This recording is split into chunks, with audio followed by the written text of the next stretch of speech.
Bismillahirrahmanirrahim. Assalamualaikum warahmatullahi ta'ala wabarakatuh. Alhamdulillahi rabbil alamin. Wassallallahu ala sayyidina Muhammadin wa ala alihi wa sahbihi wasallam, amma ba'du. Mudah-mudahan isu ijazah itu segera selesai, tapi mungkin masih akan amat sangat panjang sekali. Dan pada akhirnya menambah perspektif baru dimunculkan, kemudian orang-orang baru juga bermunculan yang membahas permasalahan ini. Nah, ada yang menarik dulu yang ingin saya sampaikan, bahwa di antara yang berkomentar atas permasalahan ijazahnya Gibran ini adalah para akademisi, yang mana sebagaimana akan kita saksikan, ini akademisi dari Universitas Negeri Padang, itu Pak Djamaris Profesor Djamaris. Saya terus terang belum melihat juga secara utuh apa yang dibicarakan ini supaya menjadi organik komentarnya begitu. Dan ada satu kesimpulan dulu dari apa-apa yang saya dapatkan selama ini. Kesimpulannya itu semua saya katakan semua instansi yang berhubungan dengan Jokowi pada akhirnya dipermasalahkan. Nah, apakah bermasalah atau tidak? Nah, itulah yang diperdebatkan. Di antara salah satu misalkan yang saya dapati tidak bermasalah itu adalah hasil pemilu Jokowi pada putaran pertama. Yang pertama itu, Jokowi yang pertama tahun berapa itu? Itu tidak dipermasalahkan. Bukan berarti tidak bermasalah, tetapi tidak dipermasalahkan. Karena yang dipermasalahkan itu bukan hasilnya, tetapi syarat-syarat Jokowi bisa sampai menjadi calon presiden. Adapun hasilnya itu tidak ada yang mempermasalahkan, karena itulah satu-satunya memang yang saya lihat mendapatkan legitimasi dan mendapatkan legalitas yang sah begitu kalau kita tidak melihat ijazah Jokowi itu bermasalah. Dalam pengertian sampai pada titik itu rakyat Indonesia memang betul-betul termakan oleh citra Jokowi yang dibangun saat itu. Jadi memang berhasil apa yang dibangun oleh Pak Jokowi itu sebagai calon presiden begitu yang berasal dari gorong-gorong. Saya ingat betul ada teman dekat saya waktu itu mendukung Jokowi, sangat mendukung Jokowi. Sekarang sudah enggak lagi begitu karena merasa kecewa Tadinya merasa terwakili, orangnya hebat, merakyat dan lain sebagainya, tapi akhirnya mau jadi raja begitu kan, lucu. Nah, pada kemenangan Jokowi yang kedua baru itu dipermasalahkan. Banyak sekali yang mempermasalahkan dari segi hasil ada Sirekap dan lain sebagainya. Nah, kemudian Gibran naik dipermasalahkan lagi. Nah, apakah masalahnya ada? Itu yang sedang kita bahas. Cuman yang jadi kepastian itu ini dipermasalahkan. Yang mana kalau kita lihat kembali lagi kepada perbincangan kita yang awal, hampir semua institusi yang berhubungan dengan Pak Jokowi itu pada akhirnya dipermasalahkan begitu. Dari mulai kepolisian, kemudian KPU, sekarang kementerian juga dipermasalahkan yang memberikan legalitas kepada Gibran untuk maju sebagai wakil calon presiden. Nah, ini menjadi menarik karena kalau tidak ada masalah, sedikitnya begitu tidak ada pintu untuk masuk, ini tidak akan bisa dipermasalahkan. Sedangkan yang dipermasalahkan itu sangat jelas sekali, apalagi di dalam permasalahan KPU. Nah, itu akan kita bahas nanti Yang akan kita lihat sekarang bagaimana ini seorang profesor dari Universitas Negeri Padang memberikan pemaparannya mengenai permasalahan ijazahnya Gibran. Kita saksikan Yang di SMK kan itu adalah yang MIDS-nya. Nah kan jadi unik gitu uniknya itu begitu, unik dan aneh. Kenapa saya aneh? Yang diaku itu apakah ijazah luar negeri ini atau keputusan dari SMK oleh Dirjen. Seharusnya yang diaku itu yang SMK oleh Dirjen karena itu sudah disetarakan. Tapi proses penyetaraan ini atau proses proses sederajat ini, penyetara ini juga itu tadi inputnya mungkin menurut saya sudah benar, datanya itu ijazahnya sudah benar, buktinya itu, dokumennya itu. Tapi ketika diproses juga sudah, oh ini cocoknya tidak mungkin nih. Kalau ini nilainya, ini struktur nilainya, ini materinya, ini apa namanya transkripnya, oh tidak cocok ini untuk sarjana ini. Ini cocoknya untuk SMK, tapi bukan ke formal perginya, harusnya ke non formal, ke pelatihan. Nah, kekeliruannya di situ. Harusnya kalau memang kalau jalurnya benar menurut saya, kalau jalurnya benar ya, ini menurut aturan gitu ya, harusnya dokumen tadi diverifikasi, dinilai oleh tim. Ketika memang itu keputusannya untuk SMK, harusnya Gibran menggunakan yang SMK ini. Jangan SMA lagi, jangan S1 lagi, jangan SMK ini. Nah, yang jadi persoalan adalah SMK ini benar nggak? Kenapa? Karena dokumennya kok bisa-bisa dari sarjana kok jadi SMK gitu. Nah, itu yang pertama. Yang kedua, penyetaraan tadi yang sederajat. Nah, sebentar ya. Jadi yang dibahas oleh Pak Djamaris ini adalah proses penyetaraannya itu. Nah, yang mana itu kan sangat teknis sekali ya. Saya tidak memiliki kapasitas untuk menilai apakah proses penyetaraan itu sudah sesuai atau tidak. Jadi kan kalau misalkan yang menjadi permasalahannya adalah proses penyetaraannya, maka gugatan itu nanti akhirnya tidak dilayangkan kepada KPU ya atas permasalahan ini. Yang mana ini akan menarik ya, akan keluar lagi permasalahan. Nah, jadi yang dipermasalahkan itu pada akhirnya penyetaraan yang dilakukan oleh instansi terkait. Kemarin itu apa? Kemendik apa? Duh, susah ngomongnya itu. Coba tuliskan lagi di bawah komentar ya. Itulah instansi terkait untuk memberikan penyetaraan. Inilah yang dibahas oleh beliau, yang mana saya tidak memiliki pengetahuan sama sekali untuk menilai hal itu. Nah, yang jadi menarik kemudian KPU ini kan tidak mencantumkan pendidikan terakhir Gibran apa ya, sampai kemarin tuh sampai rame-rame baru ditulis S1 di situ. Nah, kemudian ini menjadi aneh lah, kok kenapa seolah-olah KPU itu tahu bahwa penyetaraan ini bermasalah sehingga tidak dicantumkan sedari awal. Kalau KPU itu memang amat sangat percaya kepada instansi yang menyetarakan ijazahnya Gibran, kenapa harus disembunyikan? Sudah tuliskan saja S1 begitu sedari awal.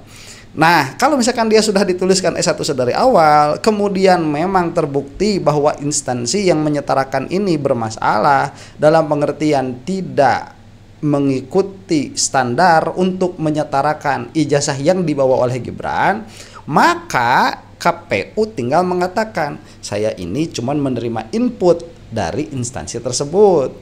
Kan selesai. Tapi ini kok penyetaraannya dipermasalahkan sebagaimana disebutkan oleh Profesor Djamaris ini, kemudian diberikan kepada KPU, oleh KPU diterima tetapi tidak dicantumkan. Setelah itu ada usaha dari KPU untuk melindungi, untuk menutupi ijazah ini supaya tidak dilihat. Nah, akhirnya jadi ada sesuatu yang lebih menarik. Ini jangan-jangan lagi ada kong kali kong lagi di belakangnya antara KPU dengan siapa? Dengan lembaga yang memberikan penyetaraan ini. Nah, itu jadi masalah lagi. Kita itu melihatnya kok patternnya seperti ini, seperti ada telunjuk dari atas begitu. Ya udah, kamu tuliskan saja begini, nanti dituliskan ke sana dan lain sebagainya. Karena kalau memang KPU ini betul-betul innocent dalam permasalahan ini, seharusnya yang S1-nya ini diterima begitu ya. Kalau memang S1 penyetaraannya itu, atau kalau memang SMK, ya tuliskan saja SMK pendidikan terakhir SMK begitu, atau SMA, di situ kan tidak ada permasalahan. Setelah itu nanti kalau ada permasalahan di berikutnya, KPU tinggal mengatakan saya hanya menerima input dari instansi. Kan tidak akan disalahkan KPU-nya begitu ya. Derajat ini penting. Saya ingin analogikan. Masuk tamu dari sini, bagaimana Bapak mengizinkan? Kalau tidak Bapak cek dia dulu untuk masuk. Anda siapa? Anda gimana? Kan dicek dulu. Setelah Bapak tahu, oh ini status orang ini, oke silahkan. Sama juga ijazah, nggak bisa langsung ijazah luar negeri langsung masuk gitu. Digunakan apalagi untuk dokumen negara kan, apalagi digunakan untuk dokumen wakil presiden. Itu nggak bisa dikatakan langsung masuk saja, harus diverifikasi, harus disetarakan dulu. Ini ijazah Anda ini cocoknya di level mana ini? Kenapa? Karena di luar negeri itu kan berbagai macam itu lembaga-lembaga itu. Ada yang bisa, ada yang memang berkualitas hebat, ada yang memang kalau kita lihat ya kelas ruko juga ada. Nah, macam-macam itu. Nah, kalau dia masuk ke sini itu harus disetarakan, kalau mau diterima disediakan itu dulu. Nah, baru dia dikatakan sederajat. Kalau dia bisa, belum ada pengakuan dia sederajat, belum bisa dia jadikan persyaratan. Nah, makanya tadi saya katakan verifikasi faktual itu menurut saya memang harus faktual. Itu begini, faktual pertama keabsahan dirjen menjadikan SMK, ya, itu pertama. Yang kedua, kalau masih ragu lagi, cek ke lembaganya. Cek lembaganya. Kalau lembaganya memang kursus, berarti ini ada sesuatu nih di dirjen ini. Oke, sebentar. Ini sangat bagus sekali ya, pemaparan dari beliau. Jadi pendidikan di luar negeri itu tidak melulu memiliki standar pendidikan di Indonesia. Dan pendidikan luar negeri ini pada akhirnya tatkala dia dibawa ke Indonesia, penggunaannya setidaknya ada dua. Satu, untuk melanjutkan kepada jenjang yang lebih tinggi. Dua, sebagai syarat untuk masuk ke dalam kontestasi politik. Kalau untuk kerja itu tidak saya bahas, memang ada kemungkinannya juga, cuman itu di luar pembahasan kita.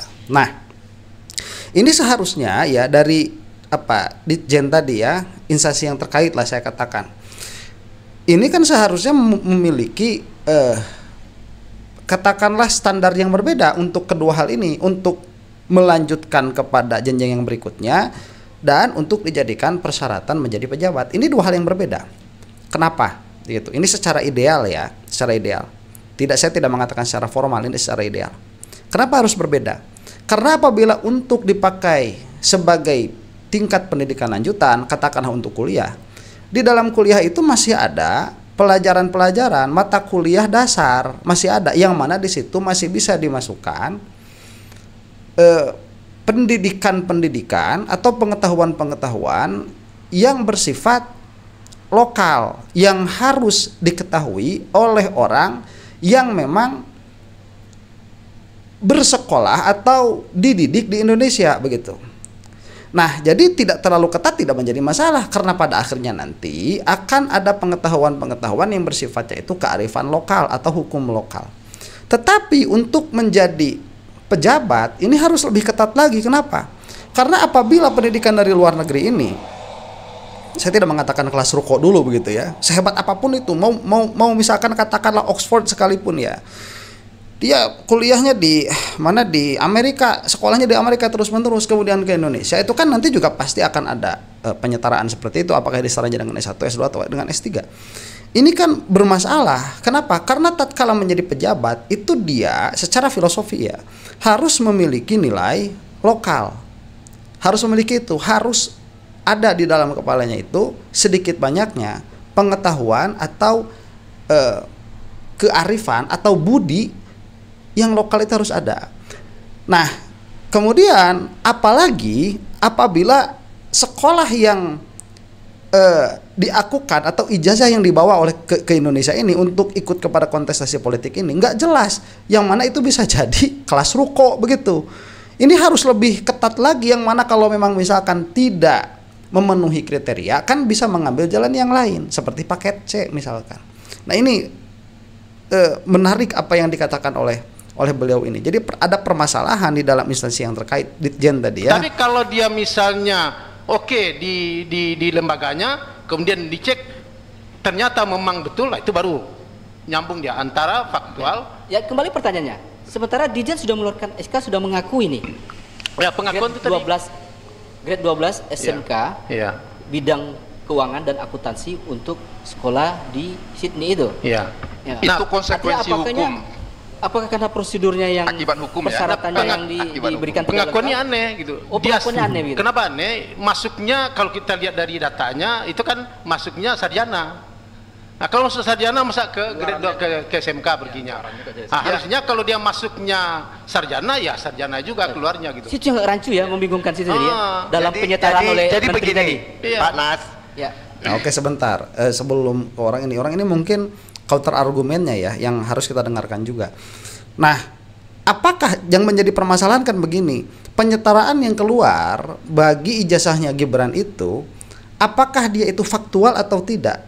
Nah, ini di sini permasalahannya nanti. Kalau misalkan di situ pada akhirnya nanti ada intervensi atau misalkan tidak faktual atau ada aturan-aturan penyetaraan ini yang kemudian dilangkahi, tiba-tiba mengeluarkan saja tanpa cek dulu dan lain sebagainya.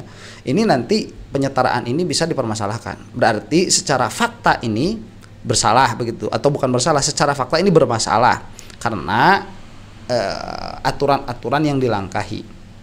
Nah, kemudian ini bisa masuk kepada materi gugatan. Kenapa? Karena ada temuan-temuan.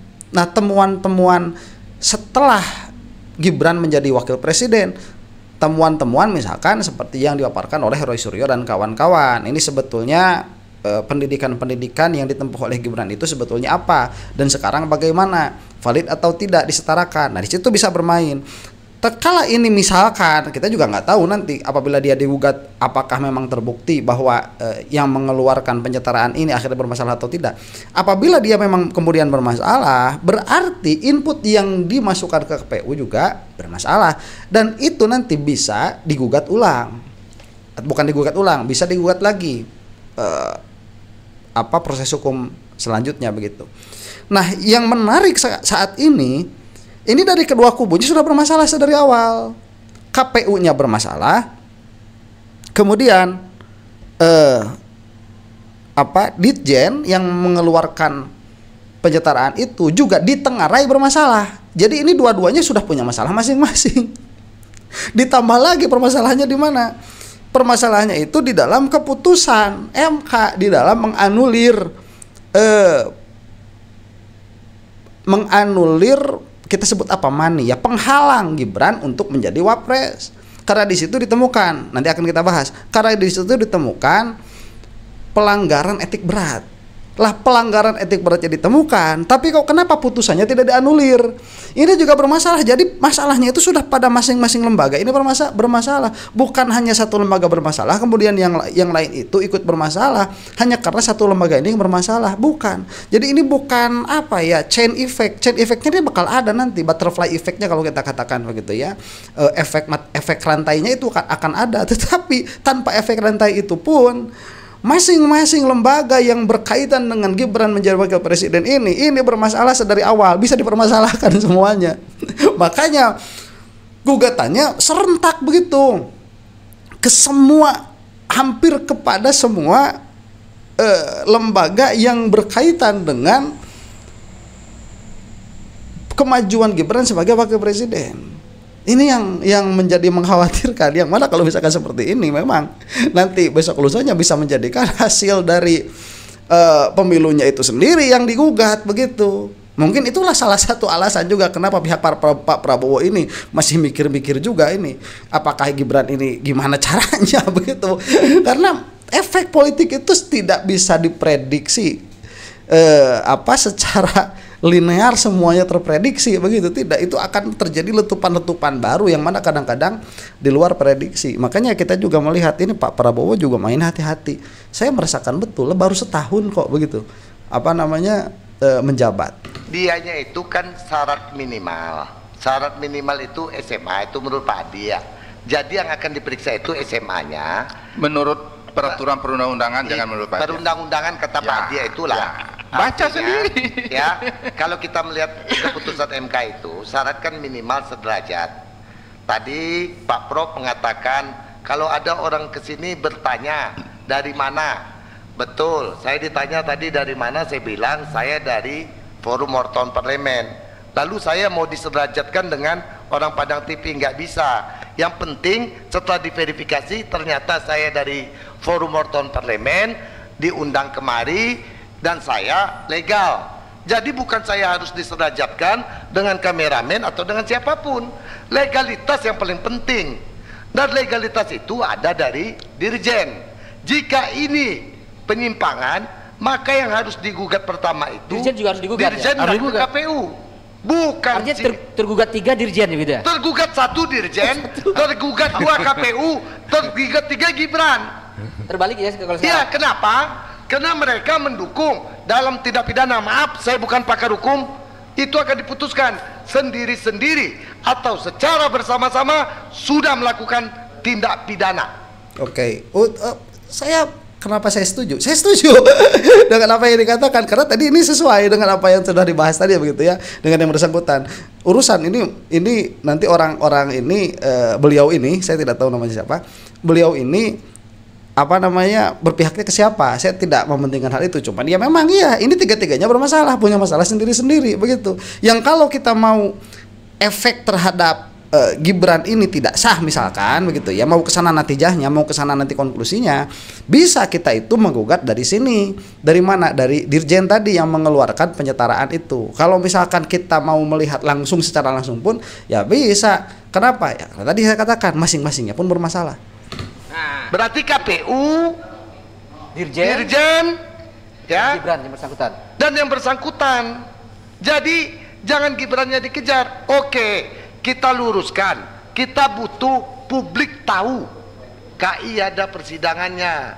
Jadi ini yang selalu salah pengadilan perdata. Perdata itu Pak berkaitan dengan perjanjian untung rugi. Dia perjanjiannya dengan siapa? P2EN juga seharusnya ya. Perbuatan Betul, melawan petun hukum. itu jika ada keputusan yang salah dari pengambil kebijakan. Ya, jangan samakan. Objek dokumen juga bisa. Objek dokumen tidak bisa. Itu berkaitan dengan keputusan dan kebijakan petun itu. Kalau dokumen itu pidana. Supaya publik tahu itu KI. Karena harus tahu bidangnya. Ya. Ini semua Sebentar, kalau saya melihat ini malah ada irisannya begitu ya, crossover ini bisa dilihat dari berbagai macam segi. Jadi kalau misalkan ada yang pada akhirnya entah ke PT UN itu sudah ada gugatan atau tidak, saya tidak terlalu melihat itu. Cuman yang sudah ada kan perdata nih oleh Pak Subhan ya, kemudian pidana malah pihaknya Pak Jokowi itu yang melaporkan. Kemarin ada siapa, Ray itu ya dari PDIP kalau tidak salah, itu pun Pak Jokowi. Informasi saya kurang, tolong tuliskan di bawah ini ya, yang bisa melihat irisan-irisannya ini kemana saja laporan-laporan itu sudah dibuat. Cuman kalau saya melihat tidak serigid itu begitu, karena kasus ini memang campur-campur, bisa dilihat dari berbagai macam sudut. Cuman kalau misalkan pemalsuan ijazah, pemalsuan dokumen, saya melihat dokumen dalam pengertian ijazah yang dibawa oleh Gibran begitu ya. Dalam hal Gibran ini saya tidak menemukan itu pemalsuan dokumen itu. Yang ada kan penyetaraan dari Dirjen ini yang kemungkinan ada step-step, ada langkah-langkah yang dilangkahi begitu, yang dilalui, yang tidak dipakai. Ijazah nggak ada yang ke KI mereka. Nggak ada yang ke KI, ke petun. Apa alasan petun menggagalkan? Dia bukan kebijakan, Oke, Pak. Tamarjo. Jadi Ya. saya masih agak aneh juga dengan Pak Adi nih. Oh ya. Lebih bagus saya bilang ke Pak Batul, kalau dia merasa aneh dengan Pak Adi ya, saya heran juga. Kita udah tahu siapa Pak Adi ya, jangan sebut ke publik. Gini Itu loh. Enggak, kan tadi mau verifikasi. Memang aneh kan? Verifikasi faktual. Ya. Verifikasi faktual ke Australia harusnya gitu. Itu kan kalau kita ragu ijazahnya dikeluarkan oleh Australia gitu. Betul tidak? Itu yang harus bisa. Tapi kalau apakah ini sederajat, masa kita nanya-nanya ke keluar? Tidak begitu dong. Masa kita mau nanya surat Dirjen mengeluarkan sederajat dengan SMK, lalu kita tanya ke sekolah asalnya apakah begitu? Enggak.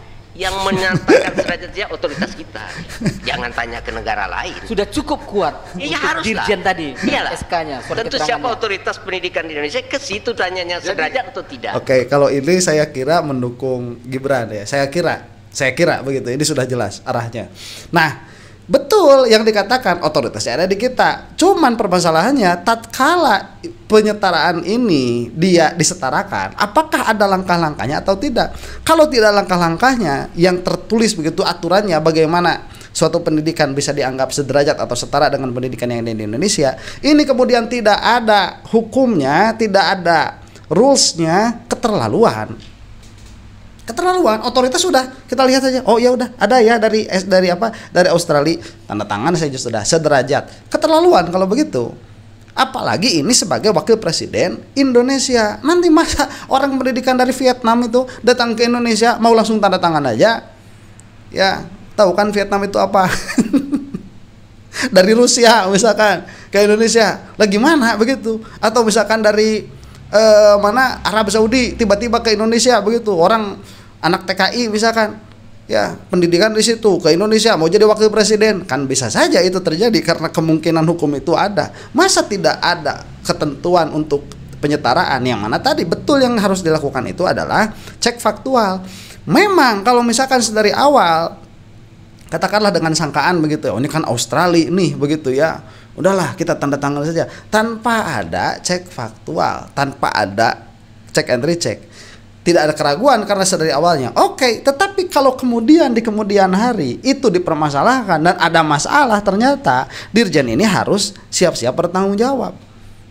Masa kita tanya ke Australia, dia nggak ngerti lah. Di garis bawahi apa kata Pak Adi, kalau ragu silakan di verifikasi faktual. Ternyata KPU tidak ragu. Oke. Gitu loh. Kemudian sedikit. Oke, ini permasalahannya bukan sekadar KPU ragu atau tidak ragu. Karena KPU itu gimana kalau semua diragukan, ini bingung juga kan. KPU itu tidak perlu ragu. Kalau sudah ada ketentuan dari Dirjen tadi ini setara, sudah diterima saja karena KPU itu hanya memverifikasi dan institusi yang memverifikasi itu tidak perlu diragukan. Ada begitu adanya. Cuman di dalam institusinya itu sendiri yang mengeluarkan penyetaraan ini yang harus menjadi permasalahan. Begitu, apakah ada cek faktual atau tidak kepada sekolah yang ada? Masa nggak dicek dulu begitu? Ini permasalahannya. Kalau memang misalkan tidak ada aturannya, fine, berarti selesai. Cuman seburuk itu berarti institusi untuk membuat penyetaraan yang ada di Indonesia, berarti seburuk itu aturannya tidak ada.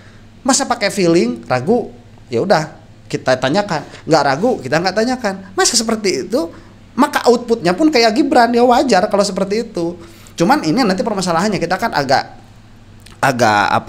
repot kalau kita mengatakan bahwa penyetaraan ini dia pakainya feeling begitu. Tidak ada aturan-aturannya. Nah, inilah yang nanti kemudian harus diuji.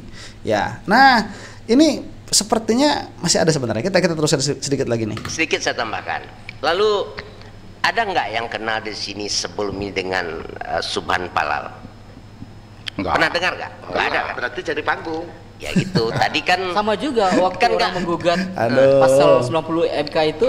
Sebentar, udahlah, itu susah. Kalau sedikit-sedikit orang itu menggunakan hak bernegaranya kemudian cari panggung susah lah kalau begitu. Ya, yang enggak itu jangan menyerang personalnya lah. Iya, substansi yang dipermasalahkannya itu apa? Malu-maluin kalau seperti itu ya. Ala kulli hal, saya rasa profesor dari UNP ini, Profesor Jamanis itu ya, ini on point, saya rasa on point. Bahwa yang kemudian harus digugat itu pertamanya Dirjen yang mengeluarkan penyetaraan pun iya, kalau memang memiliki bukti-bukti dasar bahwa penyetaraan ini adalah sebuah pelanggaran begitu, yang mana nanti bisa kemudian kepada KPU, yang mana kalau memang dari situ KPU-nya tidak akan bermasalah. Kalau dari situ begitu, yang nanti KPU punya masalah sendiri dia. Yang mana mungkin baru kemudian ke Gibran, yang mana nanti Pak Prabowo bisa juga kena begitu. Ini masalah, cuman saya rasa tidak akan seperti itu karena hukum di Indonesia tidak setegak itu begitu ya. Cuman kita mau tahu saja nanti kedepannya bagaimana ini. Demikian, mudah-mudahan kita semua mendapatkan perlindungan dari Allah Subhanahu wa taala. Wallahu taala alam bisawab. Assalamualaikum warahmatullahi taala wabarakatuh.